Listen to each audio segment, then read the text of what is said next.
1694. Somewhere off the coast of Africa, a ship vanishes into the mist, its crew never seen again. But this isn't just another pirate tale. Buried in their logs was a secret so radical, so dangerous, empires would erase it from history. This is the story of the last pirates, the ones who didn't just steal gold, they stole freedom. Picture this. Europe's kings and queens are carving up the world. Slavery fuels their empires. But on the high seas, a rebellion is brewing. Pirates aren't just hunting treasure, they're hunting freedom. And none dared to dream bigger than Captain James Misson, a French naval officer turned pacifist pirate, a man who traded his sword for a philosopher's quill. Alongside a firebrand priest named Caraccioli, he hatched a plan so radical, so dangerous, it threatened to burn the colonial world to ashes. They would build a new society. No kings, no slaves, no rules, except one. All men are equal, but paradise is fragile. Misson's ship, the Victoire, became a floating revolution. They raided, not for gold, but for people. Slaves, ripped from plantations, joined their ranks. Muslim sailors, European deserters, Malagasy warriors, all bound by a single oath: liberty for all.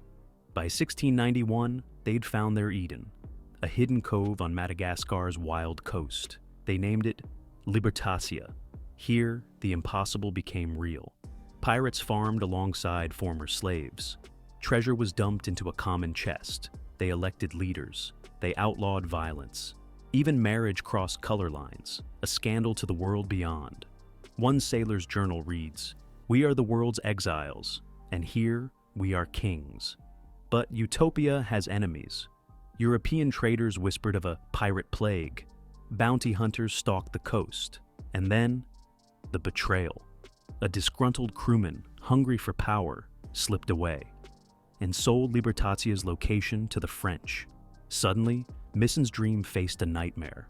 Warships circled like sharks. The pirates' code, never shed blood unless attacked, collided with reality. In a desperate midnight raid, Libertatia's fleet ambushed a slave convoy. Not to plunder, but to liberate.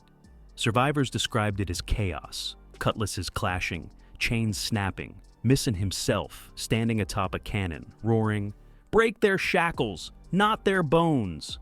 But with every act of defiance, the noose tightened. Supplies dwindled, suspicion festered. Caraccioli, the idealist priest, began to unravel. "We are not saints," he wrote. "We are men, and men grow hungry." Then, the storm. A hurricane battered the coast, scattering Libertatia's ships.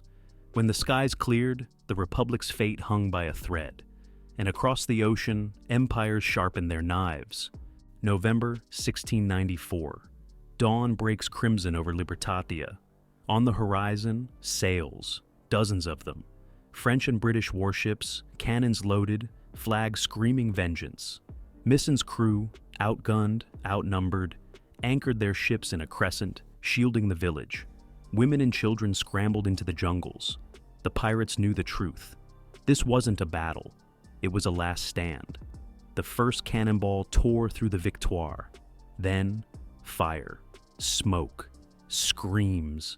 For hours, Libertatia's pirates fought like devils. But empires don't lose.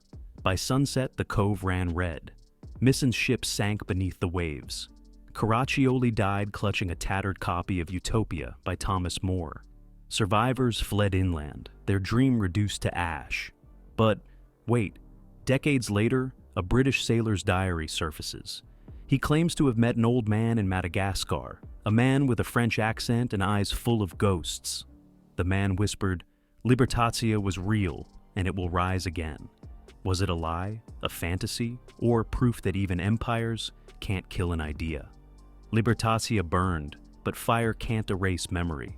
For centuries, the Republic lived on, in sailors' tavern tales, in slave revolt manifestos, in the whispered hope of those who dared to imagine a world unchained. Historians still debate, was it real? A few scattered journals, a crumbled fort in Madagascar's hills, and a single coin stamped with the word liberty. All say yes. But empires write history, and empires hate losing. So they buried Libertatia in lies, calling it a pirate fantasy. Yet here's the truth they feared. Libertatia was never just a place. It was a weapon, a spark that lit rebellions from Haiti to the high seas. Its creed, "No man is born a master, no woman born a slave," echoed in the hearts of revolutionaries. Even today, its ghost lingers. In Madagascar, elders speak of the free ones who vanished into the mountains. In London and Paris, archivists still hunt for Misson's lost diary, rumored to hold the Republic's final secret.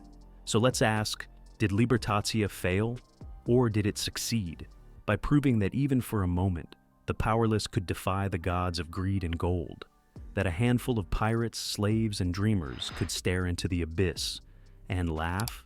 The storm erased their homes, time erased their names, but the dream is still out there, sailing,